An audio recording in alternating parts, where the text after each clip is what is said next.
worthy proclaim in the presence of many witnesses, and entrust them to reliable people who will be able to teach others also. Take the teachings you heard me proclaim in the presence of many witnesses, and entrust them to reliable people who will be able to teach others also. Take the teachings you heard me proclaim in the presence of many witnesses, and entrust them to reliable people who will be able to teach others also. Take the teachings you heard me proclaim in the presence of many witnesses, and entrust them to reliable people who will be able to teach others also. 2 Timothy 2:2. Hallelujah, 2 Timothy 2:2. Praise the Lord. 2 Timothy 2:2. You and me, let us proclaim the gospel. 2 Timothy 2:2. Hallelujah. 2 Timothy 2:2.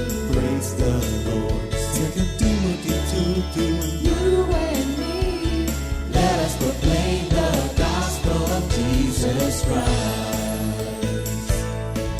Take the teachings you heard me proclaim in the presence of many witnesses, and entrust them to reliable people who will be able to teach others also.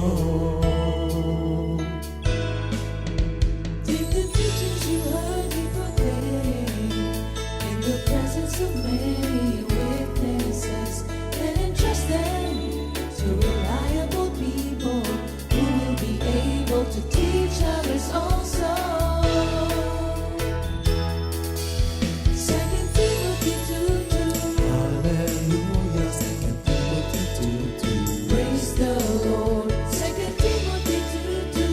You and me, let us proclaim the gospel. 2 Timothy 2:2. Hallelujah. 2 Timothy 2:2. Praise the Lord. 2 Timothy 2:2. You and me, Let us proclaim the gospel of Jesus Christ. The harvest is plenty, but the workers are few.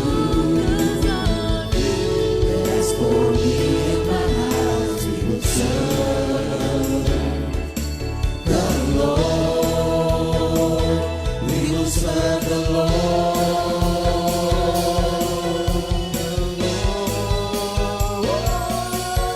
2 Timothy 2:2. Hallelujah. 2 Timothy 2:2. Praise the Lord. 2 Timothy 2:2. You and me, let us proclaim the gospel. 2 Timothy 2:2. Hallelujah. 2 Timothy 2:2. Praise the Lord. 2 Timothy 2:2. You and me, Let us proclaim the gospel of Jesus Christ. 2 Timothy 2:2. Hallelujah. 2 Timothy 2:2. Praise the Lord. 2 Timothy 2:2. You and me, let us proclaim the gospel. 2 Timothy 2:2. Hallelujah. 2 Timothy 2:2. Praise the Lord. 2 Timothy 2:2. You and me, let us proclaim, live on this day, delighting the Lord for His goodness. Let us proclaim, live on this day, delighting the Lord for His goodness. Let us proclaim, live on this day, delighting the Lord for His goodness. And His love.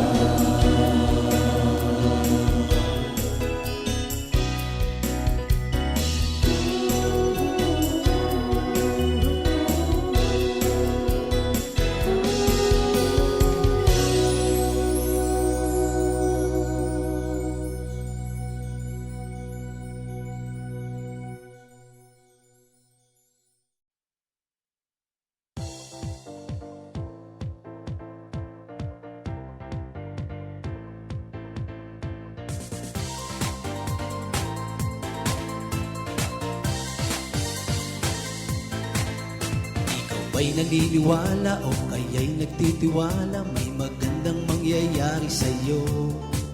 Ikaw ba'y naniniwala o kaya'y nagtitiwala may magandang mangyayari sa'yo? Magtiwala, maniwala sa kanyang salita may magandang mangyayari sa'yo. Magtiwala, maniwala sa kanyang himala may magandang mangyayari sa'yo. Ba'y naniniwala o kaya'y nagtitiwala may magandang mangyayari sa'yo? Ikaw ba'y naniniwala o kaya'y nagtitiwala may magandang mangyayari sa'yo? Magtiwala, maniwala sa kanyang salita may magandang mangyayari sa'yo. Magtiwala, maniwala sa kanyang himala may magandang mangyayari sa'yo. Diyos ay makapangyarihan, laging maaasahan. Di siya nagbabago, magpakailan pa man. Ang Diyos ay makapangyarihan, laging maaasahan. Di siya nagbabago, may magandang mangyayari sa'yo. Ba'y naniniwala o kaya'y nagtitiwala may magandang mangyayari sa'yo? Ikaw ba'y naniniwala o kaya'y nagtitiwala may magandang mangyayari sa'yo? Tiwala, maniwala sa kanyang salita may magandang mangyayari sa'yo. Tiwala, maniwala sa kanyang himala may magandang mangyayari sa'yo. Diyos ay makapangyarihan, laging maaasahan. Di siya nagbabago, magpakailan pa man. Ang Diyos ay makapangyarihan, laging maaasahan. Di siya nagbabago, di siya nagbabago. Di siya nagbabago, may magandang mangyayari sa'yo.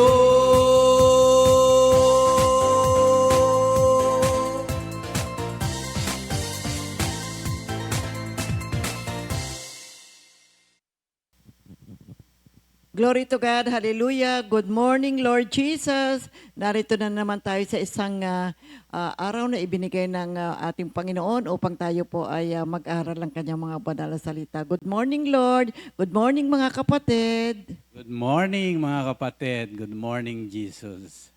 Okay. Maligayang maligaya tayong lahat sapagkat pinagpapala tayo araw-araw ng Okay, ating opening Panginoon. prayer tayo. Heavenly Father, we come before your holy name with a grateful heart for your unfailing love that sustained us the whole year of 2025. As we capture this present moment, we ask for the Holy Spirit to give us the power, the wisdom na ihayag namin ang iyong mabuting balita sa umagang ito. We give you the praises, we give you the glory. In Jesus' name we pray. Amen. Amen. Okay. Para po sa ating memory verse of the week, narito sa Micah 5 verse 2. Micah 5 verse 2, But you, Bethlehem, Ephratah, though you are little among the thousands of Judah, yet out of you shall come forth to me the one to be ruler in Israel, whose goings forth are from of old, from everlasting. Amen. Purihin na Diyos. Sa Tagalog version. Micah 5:2.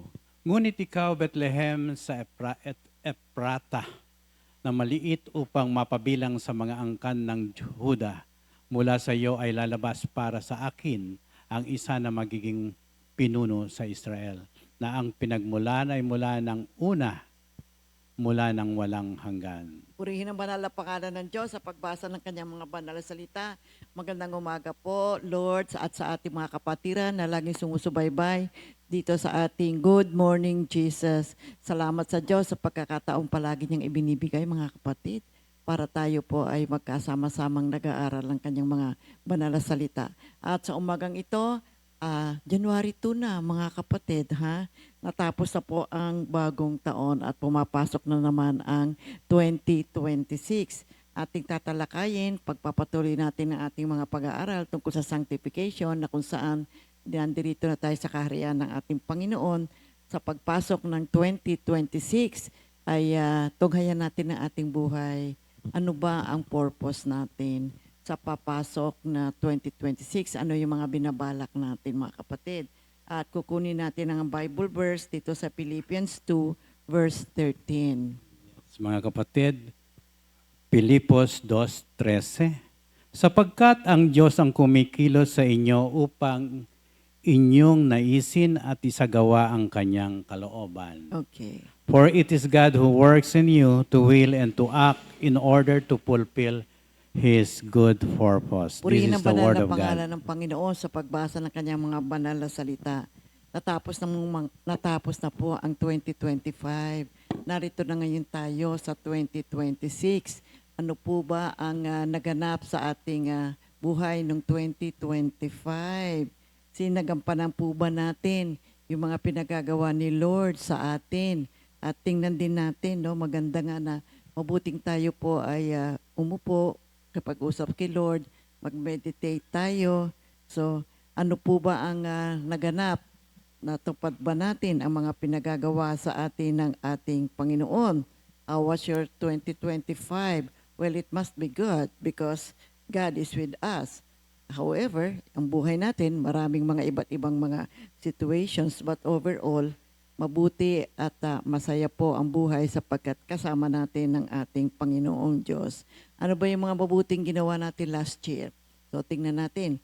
Pero meron ba tayong mga ginawa na dapat sana sabihin natin, well, I must be doing better this time, this 2026. Hindi ko nagawa ng mabuti, di ba? O kaya yung ginawa mo, dapat pagbutihin mo pa ngayong 2026. Marami. Pag-isipan natin mga kapatid. Very important, ang topic natin ngayong umaga is living a life with a purpose. Kailangan meron pong tayong inaabot, meron tayong ginagawa, meron tayong goal sa buhay natin para naman po maging meaningful at mabigyan natin ng kaluwalhatian ang puso ng ating Panginoon. Kumusta po ba yung ating Christian life? Tayo po ba ay nag-mature? O isipin natin ang mga ginagawa natin. Nakapagbigay ba ako ng luwalhati sa ating Panginoon? Nagampanan ko ba yung aking calling? So maganda po, pag-aralan po natin mga kapatid. No? So living with a purpose. Ano ba ibig sabihin ng a life of a purpose? Now, ito ay isang buhay na kung saan meron tayong deep-seated sense of direction, na kung saan tayo ay driven by personal values and goals.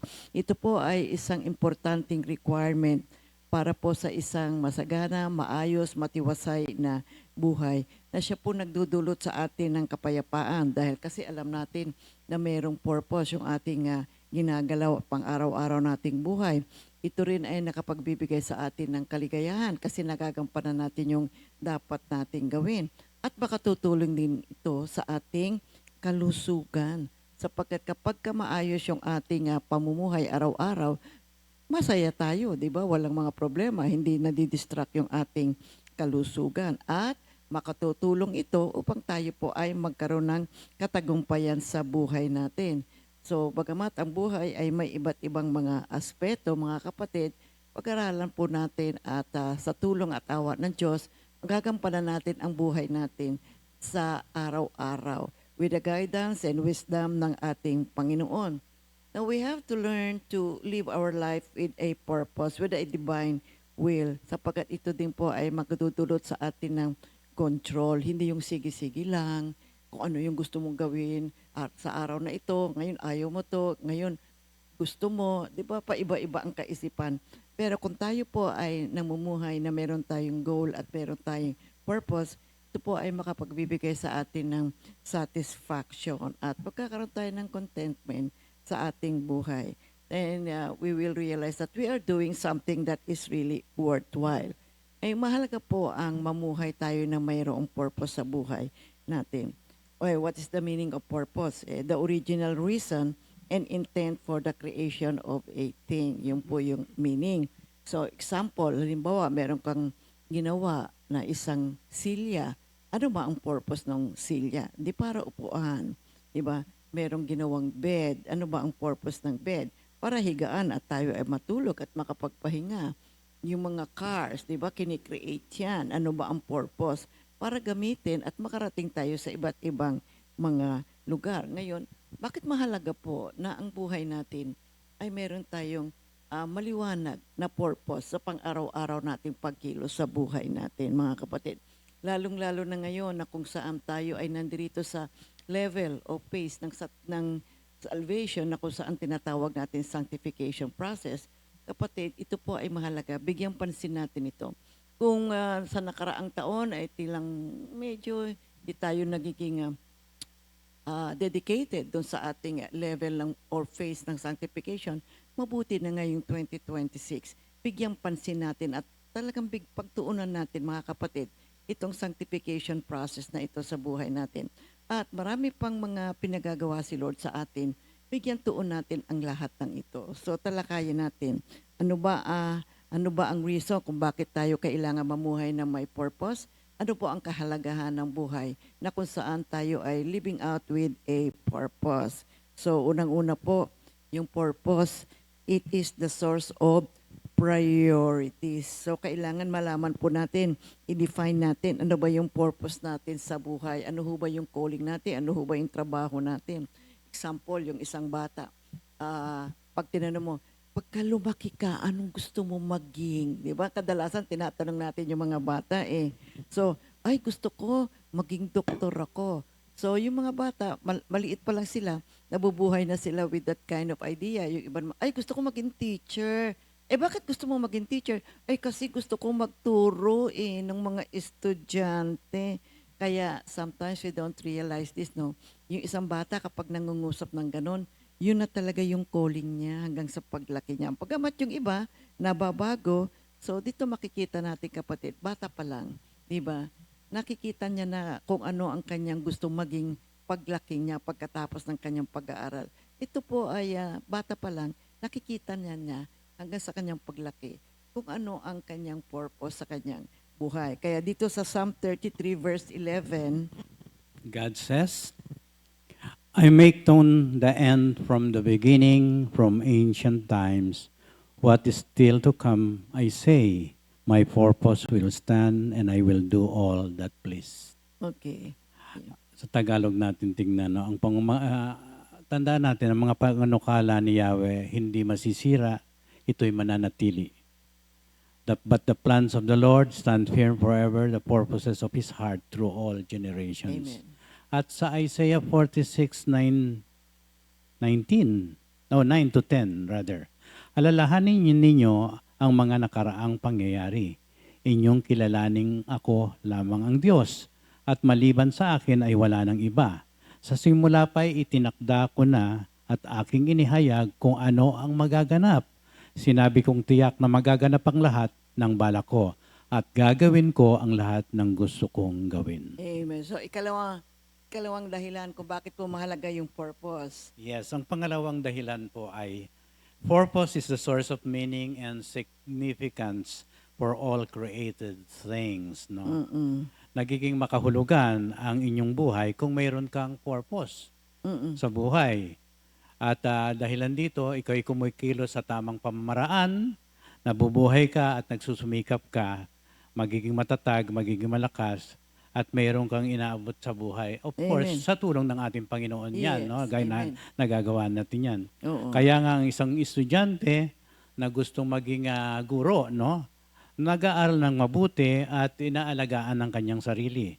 Iniingatan din ng mabuti ang kanyang pag-aaral at kailangan hindi siya bumarkada hanggang maabot niya ang kanyang hangarin at purpose.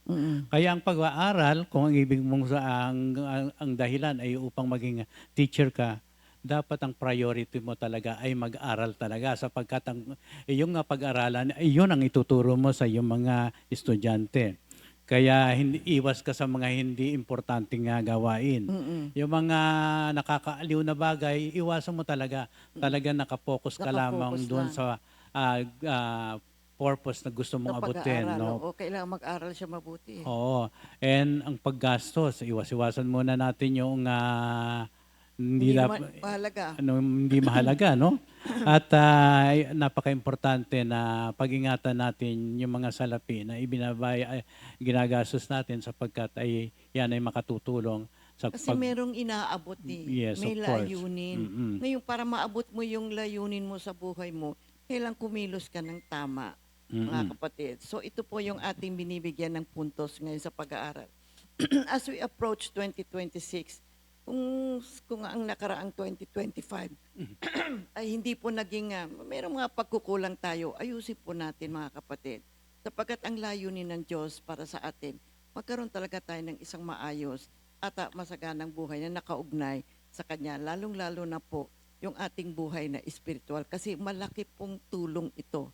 Yung ang pagkakalagay ng Diyos sa atin dito sa sa Kanyang kaharian, ito po ay isang malaking biyaya para sa ating lahat. Yes. Pangatlong dahilan, mga kapatid, no? Natuklasan. Natuklasan pala, no? Research has found that individuals with a high level of eudaimonic, no? Eudaimonic well-being. well-being. Ang ibig sabihin nito ay sense of purpose and control and feeling like what you do is worthwhile. Ibig sabihin nito, yung pala ang tawag doon, eudaimonic well-being. Ang feeling mo is maayos ang buhay mo. Maganda ang countenance mo kasi alam mo na yung ginagawa mo is worthwhile kasi kung meron kang layunin at nagagampanan mo, nakabubuti po ito para sa ating pagkatao. Yes. At alam nyo ba na napag-alaman nila na ang tendensing mabuhay ay mas matagal? Pag ang purpose mo sa iyong buhay ay nagagampanan mo. Kasi masaya ka nga Yes. nakakatulong sa iyong well-being yun Oo. Kasi alam mo yung ginagawa mo hindi nababaliwala. Yes. O, lagi ka na doon sa kalagayan ng kabutihan, no? Mm-mm. Oo, at maaring maging protection yan para mapanatili mo yung kalusugan mo dahil habang ginagampanan mo yung gawain mo, yung kalusugan mo ay nagmamanifest yung Masaya ka yung kasiyahan sa Masaya iyong ka, puso. oo, masaya ka kasi nagagampanan mo yung dapat mo ngayon. Lalo kapag may pinagawa si Lord. Pansinin mo to, maski ang dami ng pinagawa sa'yo ni Lord, kapag ka natapos mo, merong physical na napagod ka, pero alam mo, there's an inner joy Yes. sa kalooban mo. Kasi maski na sabi mo, ang tagal mo ginawa, nahirapan kang ginawa, pero pagkasama mo si Lord at ginawa mo yung pinagagawa niya, it's really very good for our good health. Yes, at nagdudulot ng isang tahimik na pamumuhay at madali kang makatulog kasi nagampanan mo na yung gawain mo. Pinagagawa No? ni Lord. At Okay. nakakaiwas ka sa mapanganib na yung tinatawag nating dementia. Ano? At yung Dementia. stroke, no? At kasi Basta makatutulong po yan sa ating kalusugan, mga kalusugan. kapatid. Kaya, alam mo, kapag nakakagawa ka ng maayos ng iyong layunin, yung mga dapat mong gawin, nagampanan mo, nakabubuti po ito para sa ating lahat, mga kapatid. Lalo na yung pag ginawa mo, nakatulong ka sa iyong kapwa, no? Okay. Merong benepisyo yan, no? Kaya mabuti po, mga kapatid, na alam natin meron tayong inaabot, meron tayong goal, meron tayong purpose sa pang-araw-araw nating buhay, mga kapatid. Kasi kapag hindi mo alam yung mga priorities mo sa buhay at hindi ito established at kung ano-ano lang ang gusto mong gawin, well, nothing significant or worthwhile can be accomplished. Yes. Wala kang ma-accomplish kasi kung gusto mong gawin ito ngayon, ito ayaw mo ngayon, wala ako sa mood ngayon, hindi ko ito gagawin Pati may tanong ako, ano bang dahilan? Bakit ka nagigising araw-araw? Kaya maraming mga tao nakababad sa kama paggising. Anong dahilan, kapatid? Kaya po kailangan ma-establish po yung ating life's purpose, yung ating mga priorities in life. Kasi kung hindi mo alam yan, anong mangyayari sa pang-araw-araw mong buhay? Maraming tao mga ganyan, mga kapatid, hindi alam yung gagawin sa buhay nila. Meron namang mga tao, they live only for today. Well, bukas, bahala na bukas. Kung anong meron ngayon, di sige, mabuti. Kung meron tayong makakain ngayon, pero kung wala, edi wala. Hindi po ganun, kapatid. Kailangan po ma-establish natin yung ating mga priorities. At tanungin natin si Lord, ano ba Lord ang nais mo para sa buhay ko? I-guide niyo po ako, bigyan niyo po ako ng wisdom, mga kapatid. Minsan nga meron akong kausap yung isang kaibigan namin. Meron daw siyang office mate. Well, ang kanyang trabaho ay sa abroad. At pagkatapos, entertainer siya. Malaki ang kita. So, nakaipon siya. Ngayon, nagkasakit yung nanay niya. So, balik siya sa Pilipinas. Ngayon, yung kanyang naipon na pera, nagastos niya lahat dahil kasi matindi yung pagkakasakit ng kanyang magulang. To the point, hindi naman siya makabalik sa ibang bansa kasi may sakit nga yung nanay niya.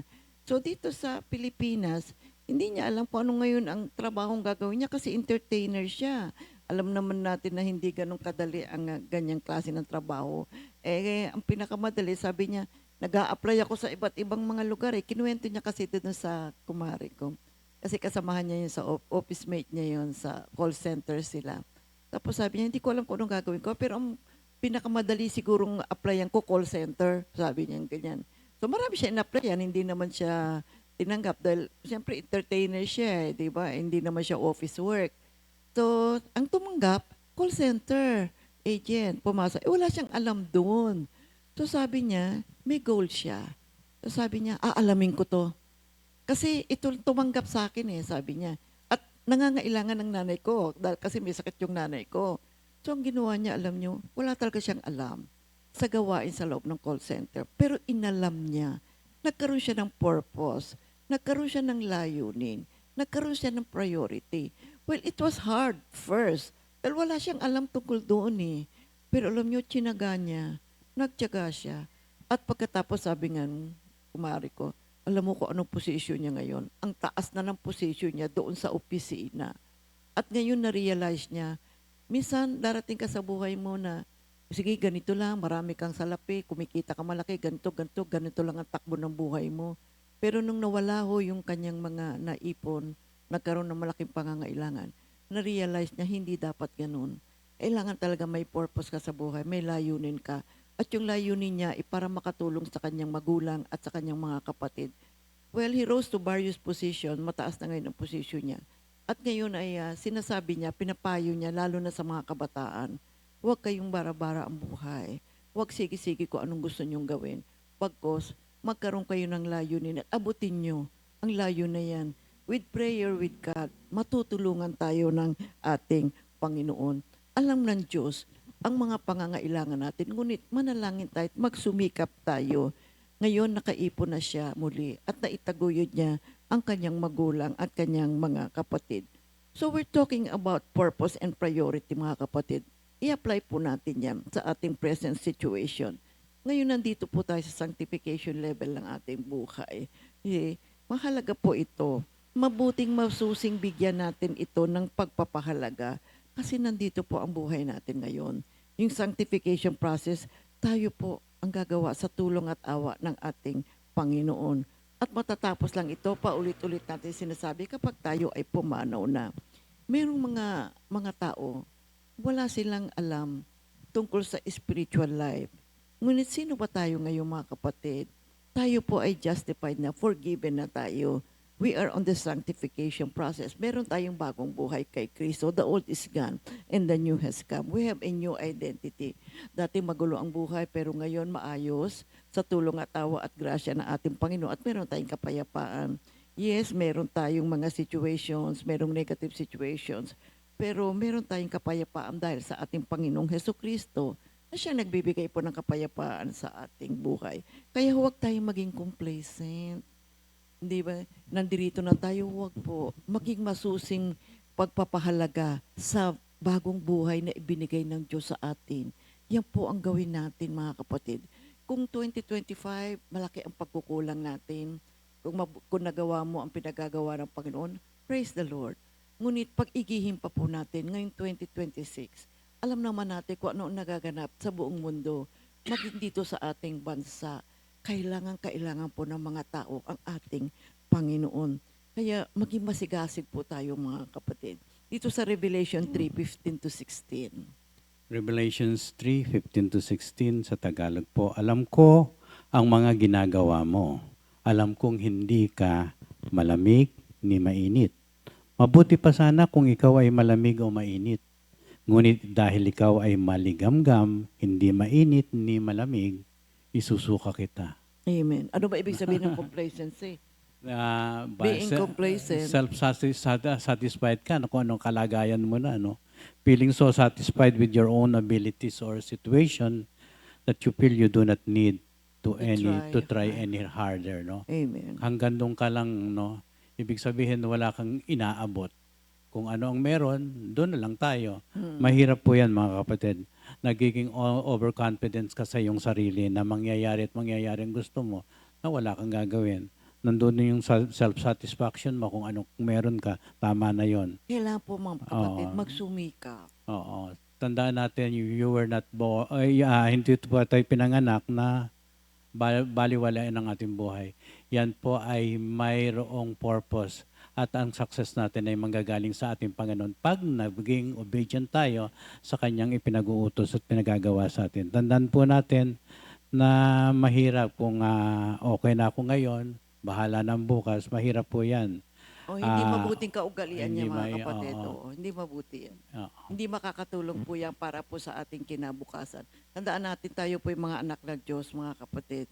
Ngayon, we have a new way of living.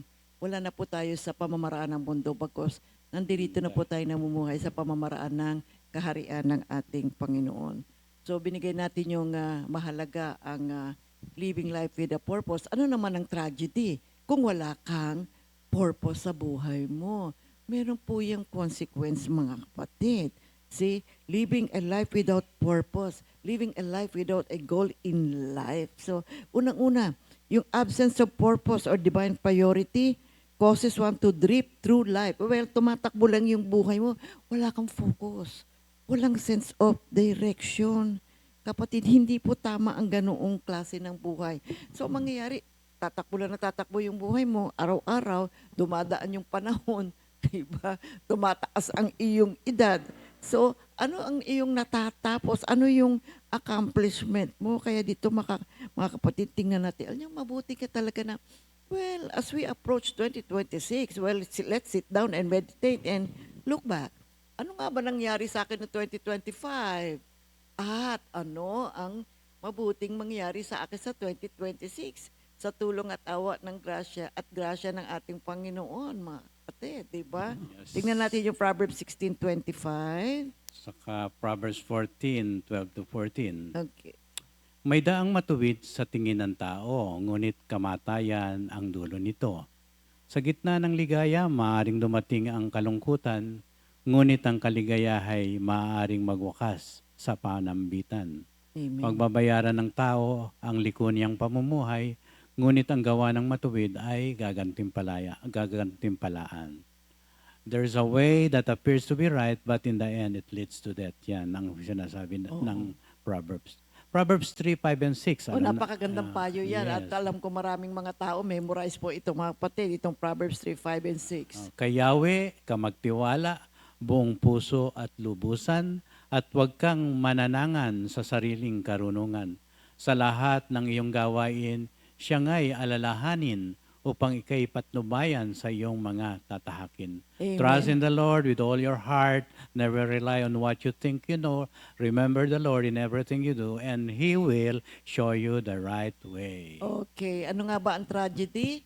So, ano ang kahihinatnan kung wala po tayo at nabubuhay tayo na without purpose or divine priority? So, unang-una, see, you will drift through life, wala kang focus, with no focus. Ikalawa, without Wow. purpose and priority in life, it becomes a waste of time and energy, yung Oo, buhay natin. yan. Sayang. Sayang ang oras Oo. at energy sa buhay. Kaya no? kapag wala kang layunin, priority sa buhay mo, naku, nagiging sayang lahat ng oras tsaka yung energy mo. Lalo na yung energy, napaka-importante niyan, mga kapatid. Oo. So, kasi ano ngayon magiging accomplishment sa buhay mo? Malaking oras ang nasasayang, kapatid. lahat tayo may 24 hours na binigay ng Diyos. Maraming ang tao, kulang yung 24 hours eh. Sa dami ng ginagawa. Meron namang mga tao, sobra-sobra yung 24 hours sa buhay ka nga. Walang natatapos ang maghapon. Kasi mahalaga po kapatid, pagkatiwala natin yung buhay natin kay Yahweh. Magtanong tayo, mag-pray tayo, sige. At tutulungan tayo ng Panginoon, magtatagumpay tayo sa lahat ng ating mga layunin. Eh. Di ba sabi ng Biblia, commit your work to the Lord and your plans will be established. Oo. So, ikatlong tragedy. Oo. Without purpose and divine priority, mga kapatid, what happened? You become busy on the wrong things. Oo nga. May ginagawa ka pero hindi naman yun yung dapat mong gawin eh. Yes, oo. Kaya napaka-importante yung enerhiya at oras na binibigay ng Diyos sa atin. Once you spend that time, hindi mo na maibabalik yan. Oo nga. Hindi mo na mapapalitan yan. Hindi ko pwedeng bumalik. Oo. Oo. So ang buhay na walang layunin at banal na prioridad ay nababaliwala ang binigay ng Diyos na oras at para sa iyo. Nagiging abala ka sa maling So, bagay. oo. Oo. Kaya nga once inuulit natin, once ng oras na ay dumaan, hindi na natin pwedeng balikan. Cannot be Oo, replaced. oo. Hindi mo na mababalikan, mga kapatid. Kaya nga naisulat nga dito sa Lucas 10:41 tungkol doon kay Martha and Mary. Ngunit sinabi ng Panginoon sa kanya, Martha, Martha, nababalisa ka at abalang-abala ka sa maraming bagay. Ngunit isa lamang ang kailangan, pinili ni Maria ang mabuti at ito'y hindi aalisin sa kanya. Kasi ito si Martha, di ba? Dumating si Lord Jesus sa bahay. Yung kanya namang kapatid, si Mary, ay naupo sa paanan ni Jesus at nakikinig kay Lord Jesus. Well, both Mary and Martha are serving, pero mas higit na naunawaan ni Maria kung alin ang higit na priority at necessity. At kanyang pinili na makinig sa ating Panginoong Hesukristo. Si Martha naman, well, alam na natin, well, ini-spend naman niya yung kanyang efforts pag-prepare ng pagkain para sa ating Panginoon. While si Mary naman ay occupied by listening to our Lord Jesus Christ. And she wants to be fed by our Lord Jesus Christ, by the Word of God. So, ganun din tayo kung minsan well, marami tayong ginagawa. We want to fulfill our duties in our daily living kasi, but then, on this account, itong Bible verse na ito, makikita natin na si Mary ay pinili niya ang higit na mabuti, sabi ni Lord, at ito ay hindi aalisin sa kanya. You see, Luke 8:38-42. Yung binabanggit ni Sister Remy, no? Lucas natin yung Bible 8:38-42. Si Jesus at ang kanyang mga alagad ay nagpatuloy sa kanilang paglalakbay at pumasok sa isang nayon. Malugod silang tinanggap sa tahanan ni Marta. May kapatid siyang si Maria na naupo sa may paanan ng Panginoon upang makinig sa kanyang itinuturo. Si Martha naman ay abalang-abala sa paghahanda, kaya't lumapit siya kay Jesus at nagsabi, Panginoon, baliwala po ba sa inyo na pinababayaan ako ng kapatid kong maghanda ng nag-iisa? Sabihin nga po ninyo siyang tulungan naman ako. Ngunit sinabi ng Panginoon sa kanya, Martha, Martha, nababalisa ka at abalang-abala sa maraming bagay. Ngunit iisa lamang kailangan, pinili ni Maria ang mabuti at ito'y hindi aalisin sa kanya. Purihin ang banal na pangalan ng ating Panginoon sa pagbasa ng kanyang mga banal na salita. So, ikaapat po, mga kapatid, without a purpose and divine priority, you spend time doing the unnecessary. Purihin ang Diyos. Kaya kung wala kang layunin at banal na prioridad, so yung mga oras mo, ginagawa mo, hindi naman kinakailangan yung dapat mong gawain. Kaya Ecclesiastes 12-14. Ecclesiastes 12:14. Lahat ng gawin natin, hayagman o lihim, mabuti o masama, ay ipagsusulit natin sa Diyos. For God will bring every deed into judgment, including every hidden thing, whether it is good or evil. No, kaya yung ginagawa ba natin kapatid, titingnan natin, you see, importante ba to? Yung ba yung pinagagawa ni Lord? Yung bang ginagawa mo is worth your time? Now, if you have something to do, well, minsan, gawin mo na agad kapatid. Huwag na bukas-bukas, o mamaya pa. Kasi kapag nagawa mo na yan, edi hindi ka na mag-worry na meron ka pa nakapending na dapat mong gawin. That's why we have to be really being mindful of our daily duties, yung mga ginagawa natin. So, wag pong mag-aksaya ng panahon. Maraming mga tao nag-aaksaya ng panahon. Wag po mga kapatid. Tayo po ay gamitin natin ang oras natin sa tamang pamamaraan. Kasi pagka na, wala na, hindi mo na mabalikan eh. Then, ikalima, without purpose and divine priority, well, you attend to the unimportant. You do the unnecessary, well, you attend to the unimportant. Yun naman, hindi naman mahalaga. Kasi, purihin ng Diyos. Kaya kung wala kang layunin at prioridad, tinututukan mo yung hindi mahalaga sa buhay mo. Ang focus mo na sa iba, doon sa unimportant or little important matters. Kaya lang kung minsan pagka inokorek mo, tinuturuan mo, gagalit pa. Sabi, hindi, bukas ko na lang gagawin yan. Eh, what do you call it? Procrastination. Bukas na lang. Hanggang finally, hindi mo na nagawa. Di ba?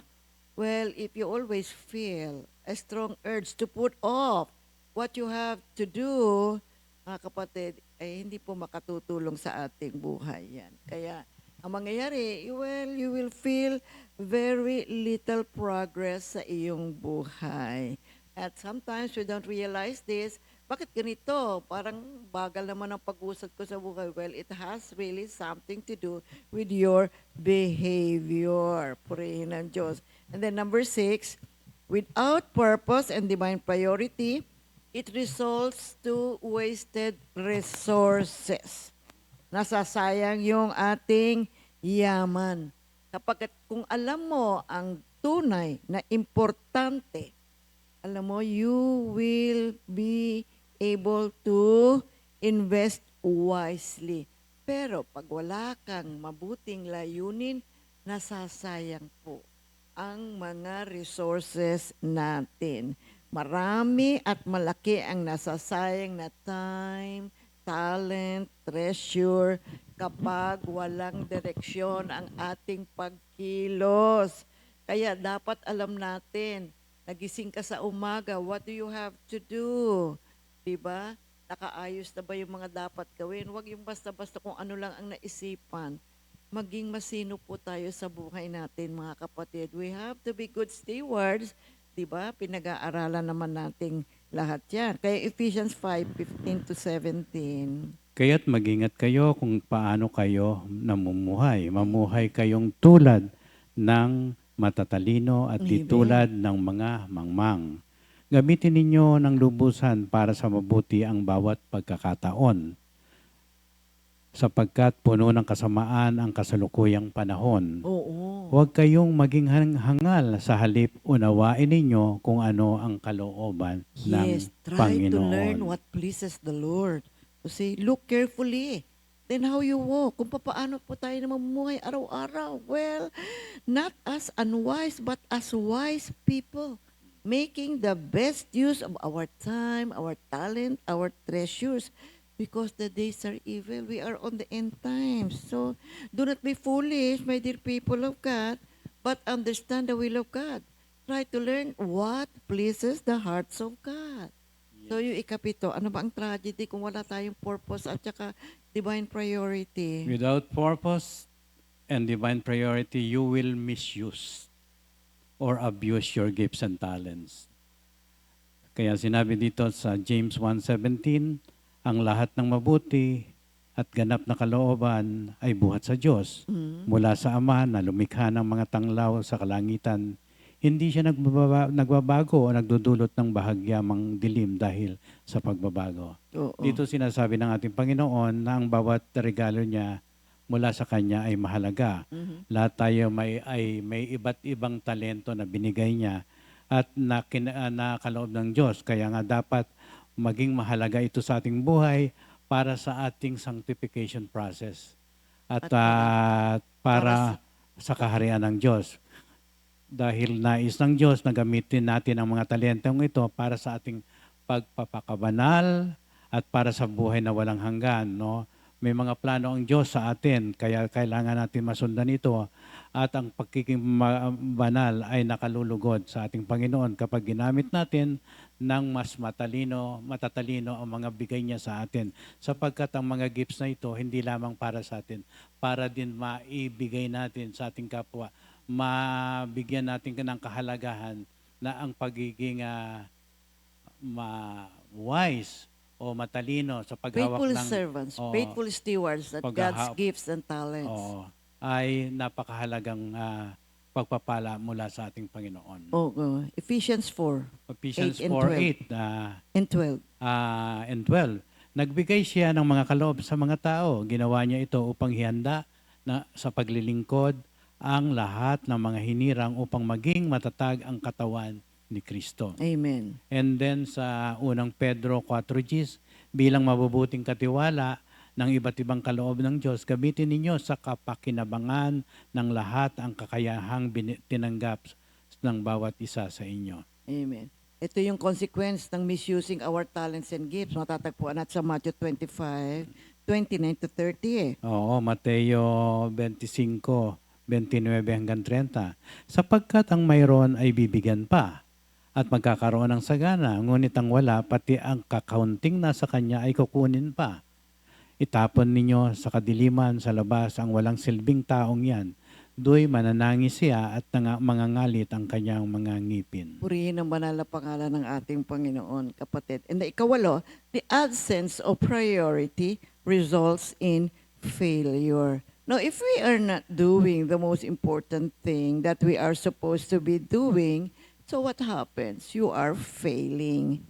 Well, priorities are like riverbank. They control the flow of life. Kaya kung hindi natin ginagawa yung mga mahalagang bagay na dapat natin gawin, ano mangyayari? Di unsuccessful, bigo tayo. Kaya it affects our health. Totoo yan, mga kapatid. Yung mga prioridad natin, well, para yung pangpang ng ilog, kinokontrol niya yung daloy ng buhay natin. If we have a very clear purpose in life or priority in life, well, it really moves our life. Ito po ang magiging direksyon ng buhay ng mga tao. Kay Matthew 7:21 to 23, sabi ni Lord, mga kapatid, ito po'y patungkol doon sa pagsunod sa ating Panginoon, ha? Hindi lahat ng tumatawag sa akin, Panginoon, Panginoon, ay papasok sa kaharian ng langit, kundi ang mga taong sumusunod sa kalooban ng aking Ama na nasa langit.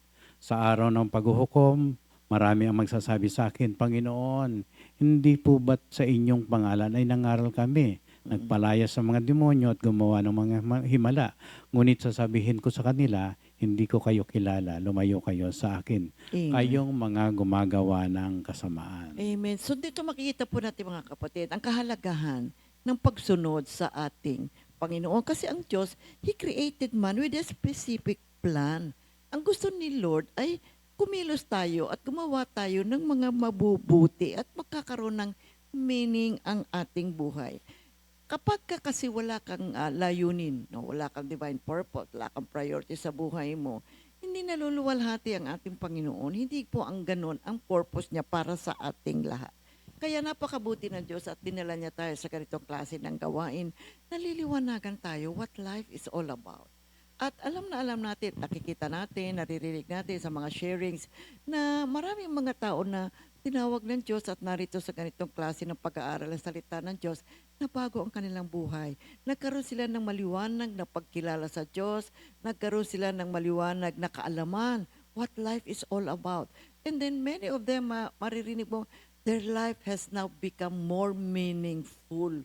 So yun po, dahil kasi alam na natin ang direksyon ng ating buhay. Kaya in Jeremiah 29:11, sabi ni Lord, sapagkat batid kong lubos ang mga plano ko para sa inyo, mga planong hindi nyo ikasasama, kundi para sa inyong ikabubuti.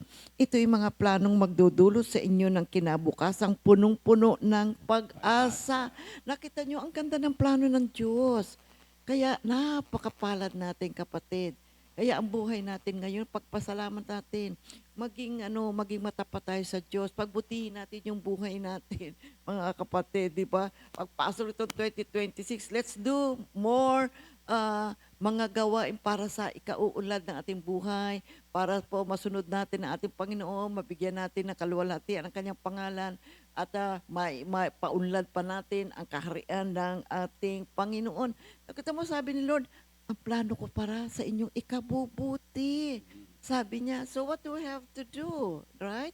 Alamin natin, ang plano ng Diyos para sa atin, para alam natin kung ano ang layunin natin, para sa pang-araw-araw nating buhay. Okay.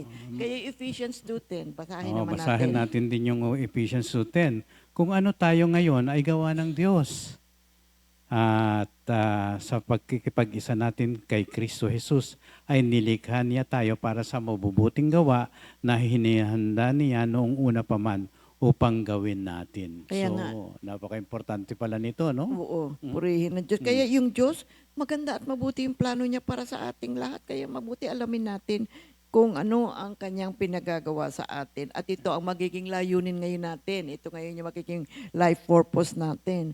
Kaya itong mga talatang to na bahagi ng liham ni San Pablo sa taga Pilipos, mga kapatid, napakaganda pong pag-aralan nito. Kaya hinihikayat tayong lahat ng mga mananampalataya na tayong lahat ay manampalataya at manatili tayo sa ating Panginoon. Ito po ay kailangan natin, mga kapatid, ang salita ng Diyos. Kaya binasa natin kanina yung Philippians 3:12.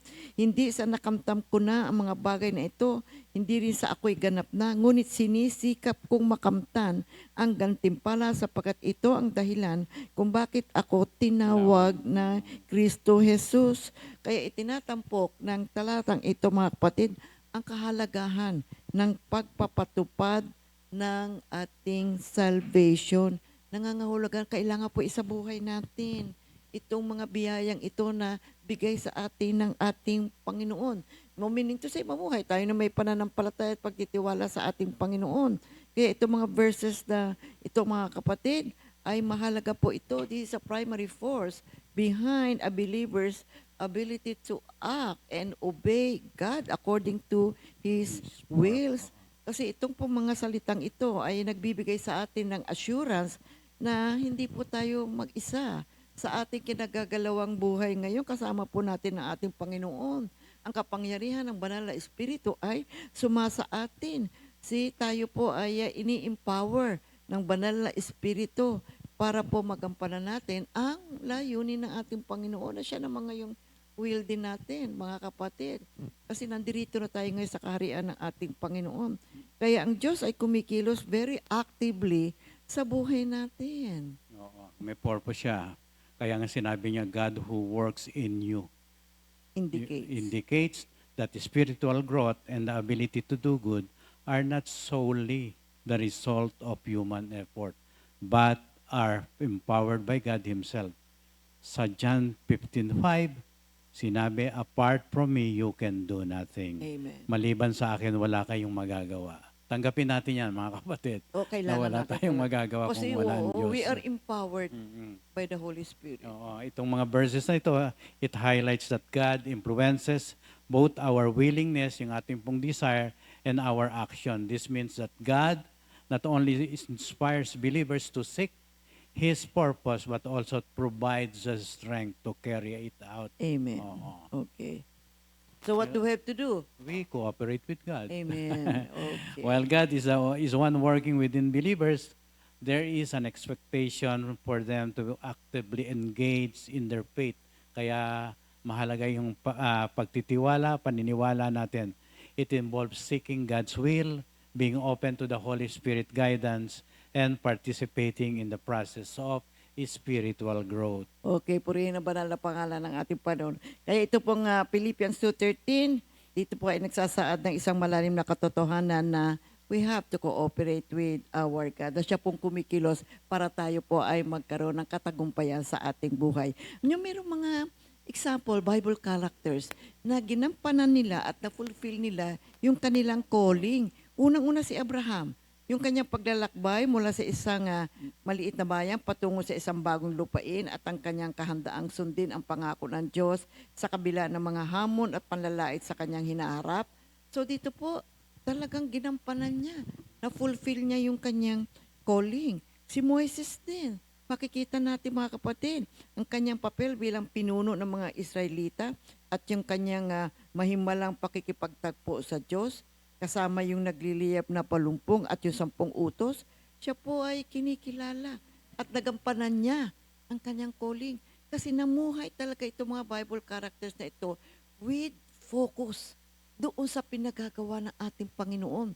At dahil kanilang napagtagumpayan ito at naganap nila, nakarating po ang magandang balita hanggang ngayon dito sa ating lahat.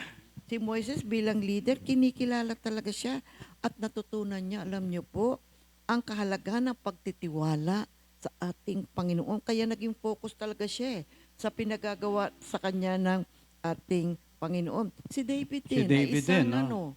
Ang kanyang pagbabago mula sa pagiging isang batang pastol, no, hanggang sa pagiging future king of Israel. At ang kanyang pag-asa ay at lakas ay dahil sa patnubay ng ating Panginoon. The prophet Samuel anointed him to be the future king of Israel when he was a young shepherd boy. Despite facing many trials and challenges, David constantly sought God. Ibig sabihin, Amen. talagang hinanap niya kung ano ang gusto ng Panginoon sa kanya. Kaya naman, ang guidance ng ating Panginoon ay nasa kanya at nag-rely siya patuloy sa kalakasan na tinataglay niya sa pamagitan ng guidance ng ating Panginoon at ang protection ng ating Panginoon ay nasa kanya.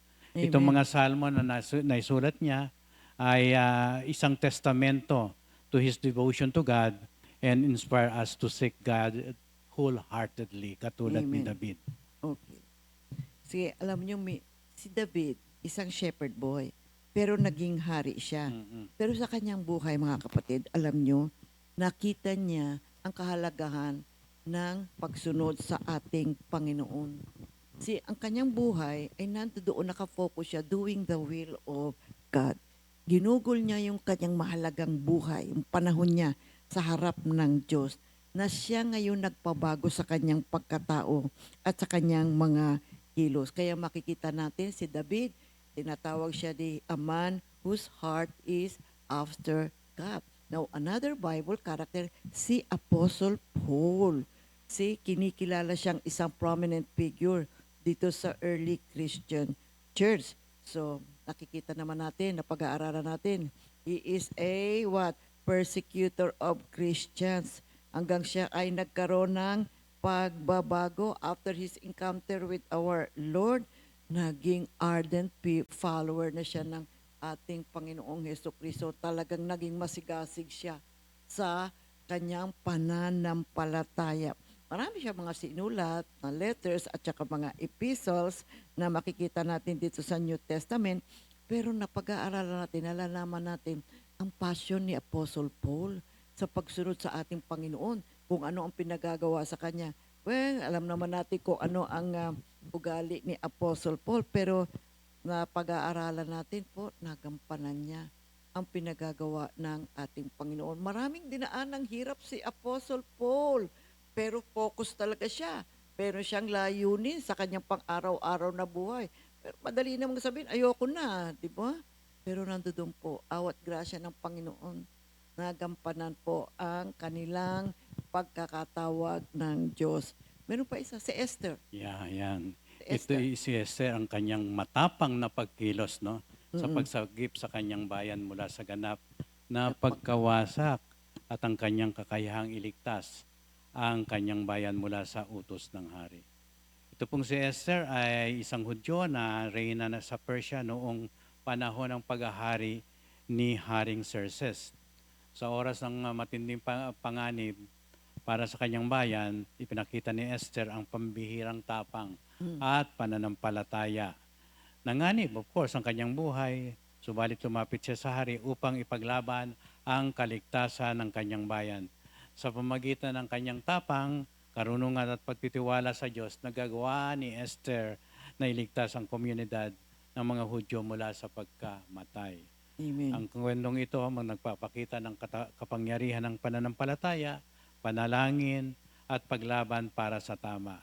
Ang hindi matitinag na pagtitiwala ni Esther sa providence ng ating Diyos ay nagsisilbing inspirasyon para sa lahat ng namumuhay ng may layunin upang gawin ang kalooban ng Diyos. Okay. Kaya bilang reyna ng Persia, hinarap ni Esther ang isang mahalagang desisyon na maaaring magdulot ng seryosong kahihinatnan para sa kanyang bayan. Gayunpaman, sa pagtitiwala sa Diyos, natutunan ni Esther ang kahalagahan ng pagtitiwala sa kanyang tamang panahon at plano.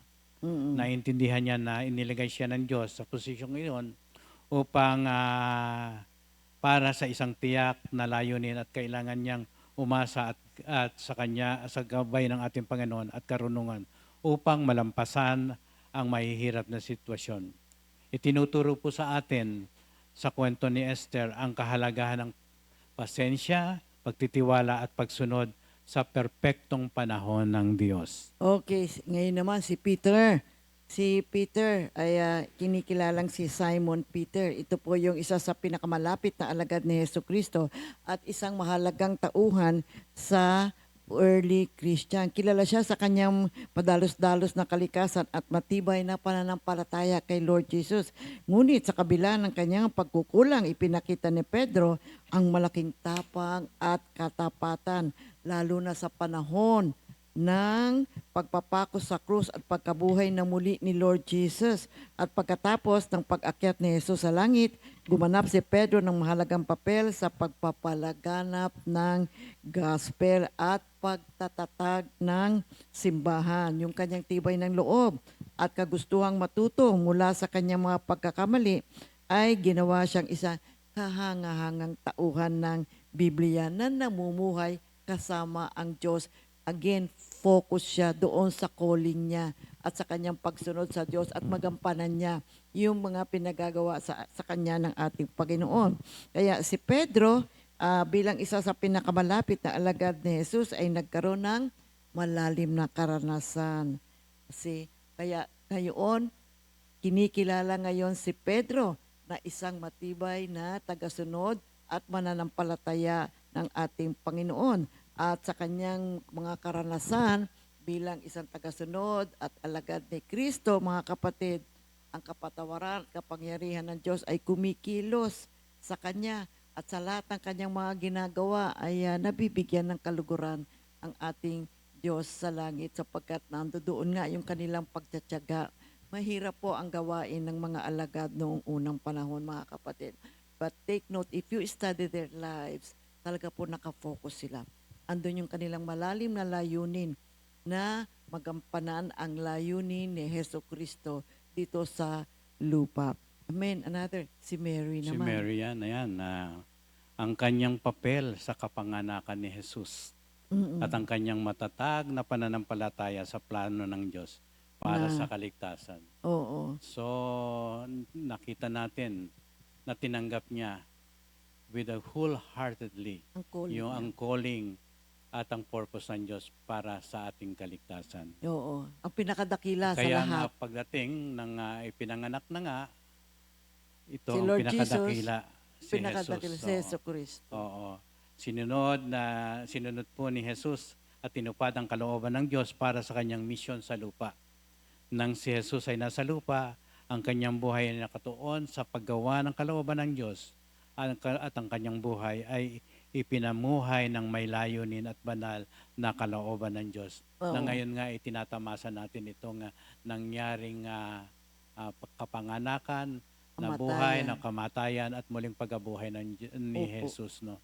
Yan Oo. po ay mahalaga sa ating kaligtasan, mga kapatid. Oo, kasi ang ating Panginoong Jesucristo, napakamahalagang halimbawa po. Nung siya ay bumaba dito sa lupa, focus talaga siya. Alam niya yung kanyang mission, alam niya yung kanyang layunin.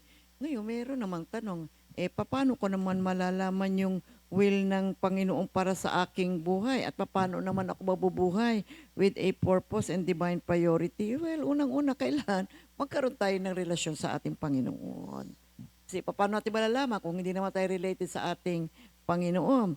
And then, kailangan mahalaga po, magdasal tayo. Manalangin tayo. Sapagkat ang Diyos ang magbibigay po ng kapaliwanagan, magbibigay po siya ng guidance sa atin para malaman natin kung ano ang mabuti natin gawin, kung ano ang kanyang mga pinagagawa para po sa ating buhay. So, tatandaan po natin, di ba? See, we have to understand kung ano ang pinagagawa ng Diyos, kung ano ang personality ng Diyos, ano ang kanyang layunin, ano ba ang nais niya at bakit niya kinreate ang mga tao. Mahalaga po mga kapatid at yan ay ipapaliwanag sa atin ng Panginoon kapag tayo po ay taimtim na nananalangin sa ating Panginoon. So first, you have to develop a relationship. Tanggapin mo ang Panginoon bilang Panginoon na tanging tagapagligtas and then you pray to God. Lord, what do you want me to do? Tutugon naman po sasagot naman talaga ang Panginoon, ililid niya tayo. And then ikatlo, seek guidance from the Scripture. Ito ngayon, mahalaga. Ito ngayon ang guide natin sa buhay natin. Mula nung tinanggap natin ang ating Panginoon hanggang sa katapusan ng ating buhay, mahalaga po ang salita ng Diyos. Kaya glory, glory, glory to God. Tayo po ay binibigyan niya ng pagkakataon araw-araw. And ng pag-aaral ng salita ng Diyos, meron tayong GMJ, meron tayong mga iba't ibang pagtitipon sa pag-aaral ng salita ng Diyos. Napakalaking biyaya po ito, mga kapatid. Meron tayong guidance sa buhay natin. And then be open to God's direction. Ang Diyos, magbibigay ng guidance yan. Kikilos yan, may kakausapin siyang mga tao para kausapin ka. Meron din namang mga ibang mga pamamaraan na kikilos siya para ipaalam niya kung ano ang mabuti natin gawin sa buhay natin. So, i-approach natin itong mga pangungusap ng ating Panginoon with willingness na sumunod tayo sa Kanya. Instead na kaya lang kumisan nga pumapasok ko, hindi, gusto ko ganito mangyari. Lord, ganito. Sumunod po tayo. Alam niyo, ang Diyos, kapag nag-utos, lahat yan ikabubuti. You know, there are times we don't understand. Bakit ganun? Ba't ganito? Diba? Sumunod tayo. Manalangin, taimtim sa Diyos at sundin yung kanyang plano. Sa pamamagitan ng pananampalataya, may aayos po natin mga kapatid. Tutulungan tayo ng banal na Espiritu. And then, pag nalaman mo na, well, this is very important. Knowing is not enough. You have to do it. You have to obey. See? Practice obedience. Living in obedience is very important. You see, as we seek the wisdom, gawin mo. Sundin mo. Kaya yung Romans 12:2 emphasizes the importance of being transformed by the renewing of our mind para po ma-discern natin kung ano ang plano ng ating Panginoon. And then, reflect mo, ano ba yung mga gifts ko? Ano ba yung mga kaloob ng Diyos para magamit ko sa aking buhay? At gamitin natin, huwag sayangin yan. Ephesians 2:10. Remember, tayo po kinreate ng Diyos para sa mabubuting gawa, mga kapatid. Alamin natin yung kapangyarihan. Remember, we are being empowered and then seek counsel from other people also. So, merong gagamitin ang Panginoon, mangungusap sa atin, para po maunawaan natin ang plano ng Diyos para sa ating buhay. At kapag naunawaan natin to, ito po ang maging layunin natin sa pang-araw-araw nating buhay. Ito po ang ating maging divine priority. Mahalaga po, mga kapatid. So sa buhay natin, alamin natin ano ba yung mahalaga sa buhay natin. Unahin mo. Kasi merong mga iba, hindi naman importante, pinagagagawa natin. Kung ano po yung mahalaga, unahin natin. At tulad ni Martha at ni Mary, binigyan tayo ng example. Let us always be in the presence of our God. Amen. Purihin ng Diyos. Salamat sa kanyang pagbibigay sa atin ng pagkakataon upang mapag-aralan po ang buhay na meron tayong divine purpose sa ating buhay. Let us live life with a purpose. Batiin natin ang mga may birthday. Wow, birthday ni January 2, Jess. 2026. Jesus. Brother Jesus Jesus Dalangin. Jerlyn Sangkap and Sister Nida Bariwan. Bariyuan. Oo. Siguro tatay ni ano to, Jesusa. No? No? Tatay ni Jesusa, Brother Jesus Dalangin. At si Jerly ng ating Laia and Sister Nida. Happy birthday sa inyo, mga kapatid. Ha? Happy birthday.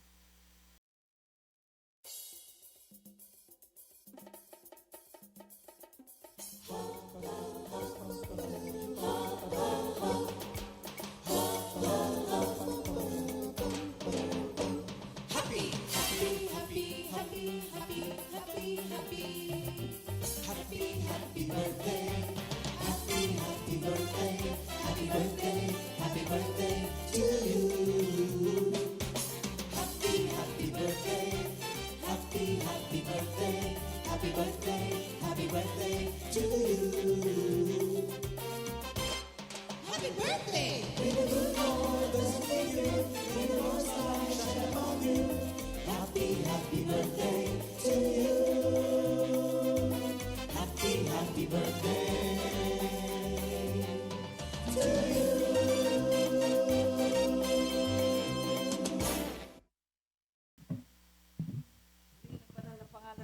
Parang glory to God. Hallelujah.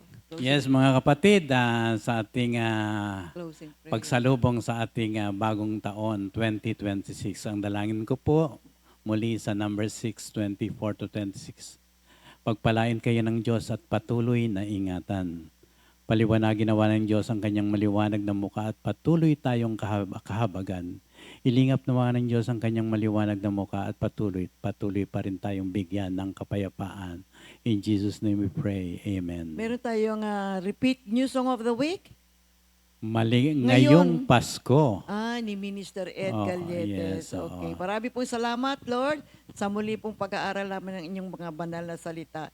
God bless everyone.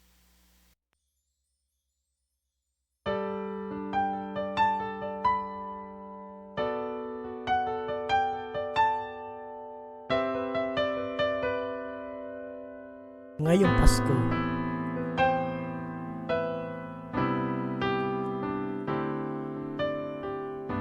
Wala mang kulay ang Pasko sa puso mo. Huwag mong hayaang mawala ang ngiti sa labi mo. Wala mang kulay ang Pasko sa puso mo. Huwag mong hayaang mawalang saya sa buhay mo. Pagkat si Kristo ang galak sa puso mo, kaya't umawit ka ngayong Pasko.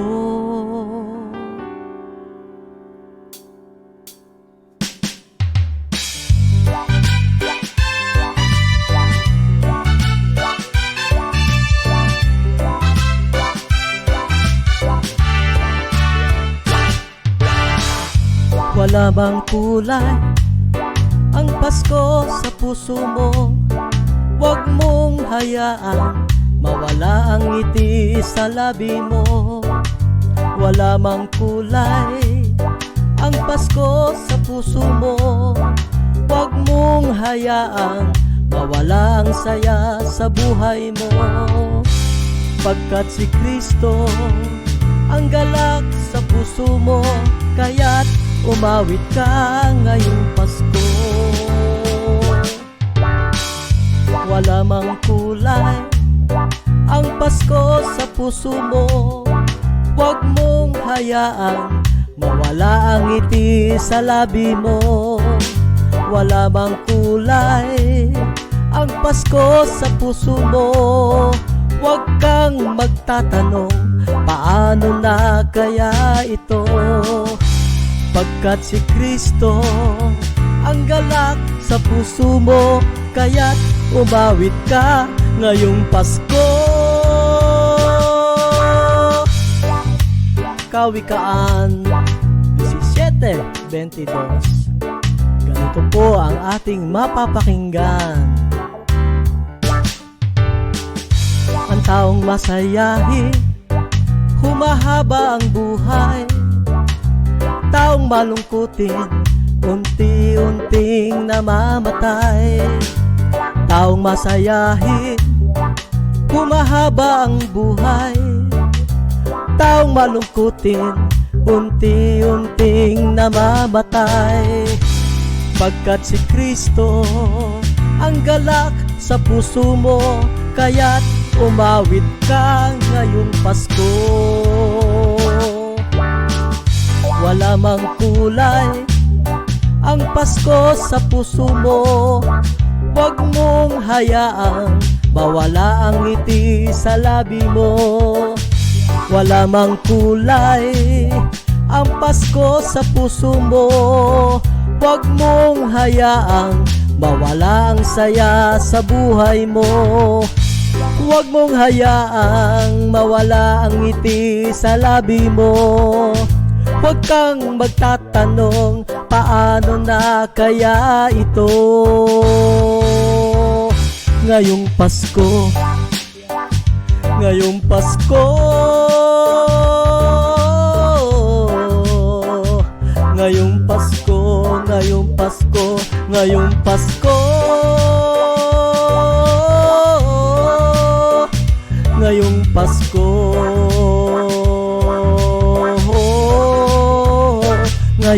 Pasko.